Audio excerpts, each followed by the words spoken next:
নোয়াখালীর কোম্পানীগঞ্জ উপজেলার ঐতিহ্যবাহী রংমালা আদর্শ উচ্চ বিদ্যালয় ও কলেজের সাবেক অধ্যক্ষ আহমদুল্লাহ, সিনিয়র শিক্ষক মিন্টু কুমার দাস ও শেখ মশিউর রহমানকে অবসরজনিত বিদায়ে সংবর্ধনা দেওয়া হয়েছে।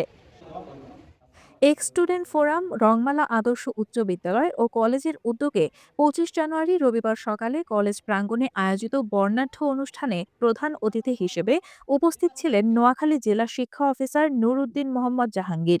এক্স স্টুডেন্ট ফোরামের সভাপতি খায়রুল ইসলাম খোকনের সভাপতিত্বে এবং উপদেষ্টা বেলায়েত হোসেন ও শহীদুল্লাহ খোকনের যৌথ সঞ্চালনায় অনুষ্ঠানে বিশেষ অতিথি হিসেবে বক্তব্য দেন কোম্পানীগঞ্জ উপজেলা মাধ্যমিক শিক্ষা অফিসার মোহাম্মদ দিদার হোসেন এবং উপজেলা একাডেমিক সুপারভাইজার মোহাম্মদ বেলায়েত হোসেন।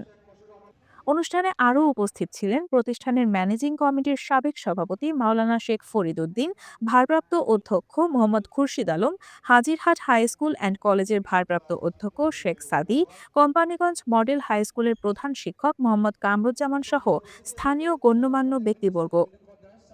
বিদায়ী সংবর্ধনা অনুষ্ঠানে শিক্ষার্থীদের ভালোবাসা, সহকর্মীদের শ্রদ্ধা ও অভিভাবকদের কৃতজ্ঞতায় পুরো পরিবেশ হয়ে ওঠে আবেগঘন ও স্মরণীয়। অনুষ্ঠানের শেষ পর্বে বিদায়ী শিক্ষকদের হাতে সম্মাননা ক্রেস্ট, উত্তরীয় ও ফুলেল শুভেচ্ছা তুলে দেওয়া হয়।